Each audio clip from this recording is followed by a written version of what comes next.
Hi guys, Jen here from Hamilton Life Casting Studio, or Jen and Fox, and today we're going to be talking about some other options that you can do for your hand cast with our home casting kit.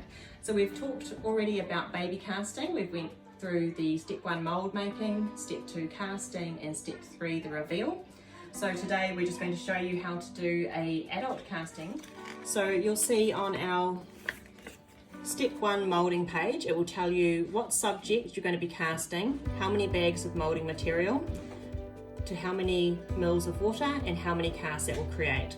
So in this case we're going to be doing an adult cast. Adult cast also applies to couples and parents and children. So we're going to be mixing all 4 bags of the moulding material provided with 2 litres of warm water, and that will make 1 cast. So we've already got our 2 litres of warm water here. Now I have opened all of our moulding material and put it all into one container together. The reason I've done that is because I don't want to be individually ripping these open, pouring it in, rip open another, pour it in, because by the time I get to the 4th bag, the first bag's going to have started to set up. So I really want all of the powder to hit the water about the same time, and that way it's going to set at about the same time. So when it comes to doing holding hand casts, this applies to either children and parents or couples. We want to hold in a natural way, like we're walking down the street. So Fox, can I have your hand, honey? Yeah, so we're just going to hold in a natural way like this. And together we're going to put our hand into the container. Now something we want to avoid, particularly with couples, is we don't want to interlock our fingers. The reason for this is because when you're in the mould, you will start to get complacent and relax a little bit, and your fingers are going to end up not touching the back of your partner's hand, and that creates a cast like that, which is not particularly attractive, but also you can lose fingertips when it comes to filling it because trapped air will stay in those fingertips. But if we're holding in a way that our fingertips are touching the back of each other's hands, we're not going to have anywhere for the air bubbles to hide and lose fingertips there. So that's one little trick. The other one, for if you're doing this with a baby, the best approach is, imagine this is baby's hand and this is mum's hand. Mum will grab baby's wrist and put her index finger into baby's hand. Baby has the grasping reflex and will hold on to the index finger. So you can see we've done it in this case here. So mum's holding onto baby's wrist and baby's holding onto mum's index finger. And same again here, dad holding onto baby's wrist and baby holding onto dad's index finger. So that way you've got more control over your baby. They're not going to be wiggling about in the mould. It also means that you can see baby's whole hand rather than your hand covering baby up. So I'm going to mix up our moulding material. So I've got 2 litres of warm water, so that's lukewarm, sort of just below bath temperature. I'm pouring my moulding material into it. I prefer to put the powder on top of the water rather than the other way around, otherwise you can get powder stuck at the bottom of the container.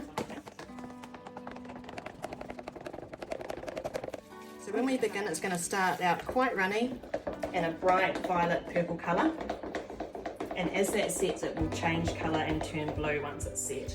So we're going to give that a good mix for about a minute. Don't worry about getting all the lumps out, it will always remain a little bit lumpy. Now a little tip for those that are wearing jewellery, you can paint a little bit of hair conditioning cream onto the stones of your ring. That will help to protect the jewellery, it will also help release it from the mould. And now we're going to place our hand into the moulding mix. Come on. So we're going to push right down to the bottom until we feel the bottom, and then pull ourselves back a little bit because we don't want to be touching the sides. You'll be able to see if you have a clear container like this that we're touching the side here. We want to avoid that because it will leave a flat patch in the mould, so we're going to move away from the side so we're not touching. Now the moulding material will take about 4 minutes to set roughly, depending on the temperature that you use. So try to minimise any kind of movement within that time. And as you can see, as it sets, it turns from a bright purple colour to a light blue colour. Alright, so I can tell that it's set because all of the colour has changed to a light blue. There's no purple spots left in it, and when I touch it, it doesn't stick to my finger. If you touch the mould and it sticks, then it's not set. Leave a little bit longer. So now we're going to wiggle out just one at a time. So Fox, we're going to wiggle you out first. So we can start doing that by wiggling the wrist, and I'll release my grip on him. So you wriggle your wrist ball. That's it. and give your arm a little bit of a pull as you wiggle. So the wiggling just helps to release the suction. You can hear that suction releasing there. Good boy. That's it. You got it. Good job. Thank you, my darling. Well done. Now when removing my hand, I just want to be mindful of my ring. The ring is stuck into the mould, so what I'll do is I will push my ring finger forward just to help release the stone out of the mould, and I'll keep a little bit of pressure forward so that the ring doesn't scratch the back of the mould as I remove my hand.